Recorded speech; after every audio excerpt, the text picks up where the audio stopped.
Bismillahirrahmanirrahim. Assalamualaikum warahmatullahi wabarakatuh. Saya Rifa Laila Fadilah dari kelas PAI 2B dengan NIM 2004141101. Video ini dibuat untuk memenuhi ujian akhir semester mata kuliah akhlak tasawuf yang diampu oleh dosen Bu Siti Hadijah. Di sini saya akan membahas mengenai implementasi akhlak tasawuf di dunia maya. Sebelumnya, apa sih akhlak tasawuf itu? Akhlak tasawuf yaitu seseorang yang melakukan tindakan terpuji sehingga orang tersebut berusaha untuk mensucikan dirinya. Selanjutnya yaitu implementasi. Implementasi berarti penerapan atau pelaksanaan. Implementasi juga bertujuan agar orang-orang dapat memahami tujuan utama dari rencana yang telah disusun. Selanjutnya yaitu dunia maya. Dunia maya atau yang disebut dengan cyberspace adalah konsep yang menggambarkan teknologi digital yang tersebar luas dan saling berhubungan. Ekspresi tersebut berasal dari dekade pertama penyebaran internet. Ini merujuk pada dunia online sebagai dunia yang terpisah dan berbeda dari dunia nyata atau dari kehidupan sehari-hari. Sebagai pengalaman sosial, individu dapat berinteraksi, bertukar ide, berbagi informasi, dan yang lainnya. Mereka terkadang yang menggunakan jaringan internet tersebut dapat disebut cybernauts. Selanjutnya yaitu pengertian generasi milenial. Generasi milenial dapat disebut generasi Y karena mereka lahir pada tahun 1980-an sampai sampai tahun 2000-an. Atau mereka yang mungkin sekarang berumur 17 tahun sampai 37 tahun pada tahun ini. Generasi milenial juga mempunyai ciri khas tersendiri. Mereka lahir pada saat TV sudah berwarna, handphone juga internetnya sudah semakin canggih. Oleh karena itu, generasi ini sangat mahir dalam teknologi. Selanjutnya yaitu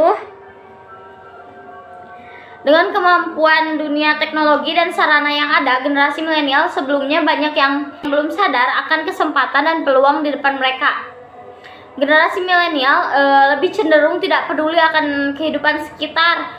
Mereka tidak peduli terhadap dunia politik ataupun perkembangan ekonomi di Indonesia. Kebanyakan dari generasi milenial hanya peduli untuk pola hidup, kebebasan dan hedonisme seperti mereka untuk bergaya.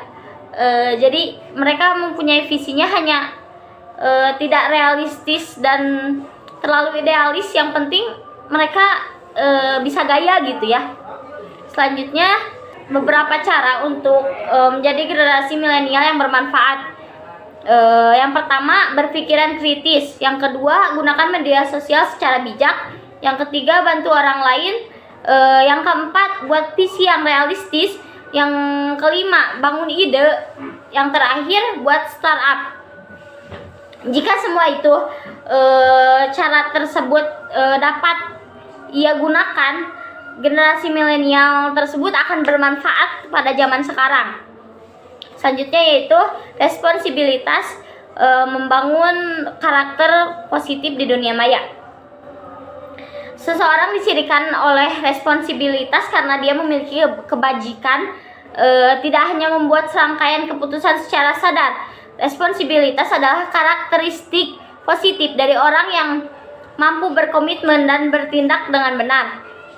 Responsibilitas atau peranan tasawuf di dalam dunia maya umumnya dikenal dengan pemakaian tasawuf kontemporer, di mana generasi milenial tampil dengan karakter percaya diri dan santun, kreatif dan inovatif, apresiatif dan toleran. Selanjutnya, tasawuf modern dimaknai dengan semua aktivitas atau kegiatan yang tidak bertentangan dengan Al-Quran dan Sunnah. Artinya, aktivitas sosial yang memberikan kontribusi pada kemaslahan atau ke pemberdayaan umat. Selanjutnya yaitu ada beberapa responsibilitas pengembangan karakter positif. Dari pembahasan yang tadi saya bahas, tasawuf kontemporer maupun modern memberikan kepedulian yang amat serius pada generasi milenial. Responsibilitas pengembangan karakter positif yaitu yang pertama, tasawuf mengajarkan dan menuntun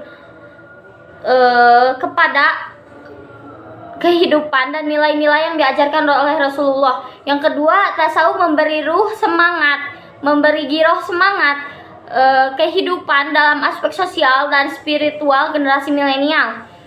Selanjutnya, tasawuf menyediakan sarana penyucian jiwa menuju Allah Subhanahu wa taala. Tasawuf menjadikan orang semangat dalam kebaikan. Selanjutnya yaitu tasawuf mengembangkan hubungan globalisasi atau perkembangan yang meliputi seluruh dunia sehingga dunia terkoneksi, terhubung dan saling berinteraksi serta saling mempengaruhi satu dengan yang lainnya. Yang keenam, tasawuf mendorong wawasan hidup menjadi lebih baik dan bisa menjaga perilaku terhadap orang lain. Yang ketujuh yaitu tasawuf membimbing untuk mengembangkan implikasi sukarela lokal dan menekankan khidmat. Yang kedelapan yaitu tasawuf membekali generasi milenial dengan mawas akan orang lain. Yang terakhir, tasawuf juga membekali generasi milenial agar tidak bucin atau budak cinta dan jabatan. Adapun yang seharusnya dilakukan adalah penguatan karakter positif.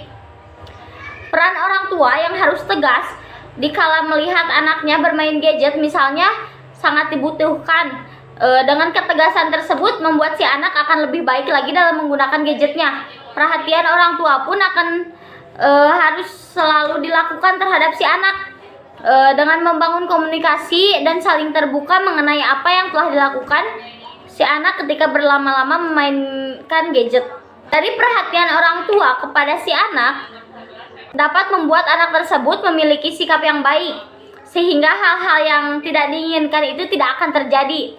Contohnya, ketika si anak mendapatkan dirinya dibully di media sosial, kemudian orang tuanya mengetahui, kemudian orang tua komunikasi yang baik dengan si anak, maka kedepannya hal seperti dia dibully lagi tidak akan terjadi sebab orang tuanya telah memberikan arahan agar si anak tidak terlalu bermain medsos dan lebih mengedepankan literasi atau membaca buku dibanding memainkan medsos. Dengan begitu diharapkan pendidikan orang tua secara baik akan menambahkan kekuatan bagi si anak, kekuatan dalam hal agar anak tersebut selalu berbuat yang positif dan akan meninggalkan yang negatif kepada siapapun. Selanjutnya, implementasi tasawuf dan dunia maya. Tasawuf mengajarkan dan menuntun kehidupan nilai-nilai yang telah diajarkan oleh Rasulullah. Tasawuf mengajarkan untuk berperilaku akhlak terpuji kepada semua orang, juga mengajarkan cinta kepada setiap makhluk ciptaan Allah. Selanjutnya, selain itu, tasawuf juga mengajarkan tata cara berbicara yang baik, mengajarkan kemurnian pandangan untuk memastikan kemurnian jiwa, juga mengajarkan kita untuk meninggalkan hal-hal yang diharamkan Allah Subhanahu wa taala. Dari yang telah saya bahas tadi, tasawuf memberikan kepedulian serius terhadap generasi milenial dalam berkehidupan dunia maya. Implementasi tasawuf dalam bermedia sosial ada dua bentuk. Yang pertama, pembinaan etika sosial. Tasawuf memberikan perhatian penting untuk membimbing etika sosial generasi milenial karena memang inti tasawuf adalah moral dan akhlak. Yang kedua adalah peneguhan arah dan spiritualitas hidup. Tasawuf memberikan penjelasan dalam bentuk peneguhan arah dan spiritualitas hidup. Tasawuf juga memberikan nilai-nilai kearifan yang secara sistematis tergabung dalam 3 komponennya, yaitu yang pertama perangkat spiritual, yang kedua manifestasi akhlak mulia dan manifestasi akal, yang ketiga orientasi praktis yang menekankan aspek aksiologinya. Cukup sekian yang dapat saya sampaikan. Mohon maaf apabila banyak kesalahan. Assalamualaikum warahmatullahi wabarakatuh.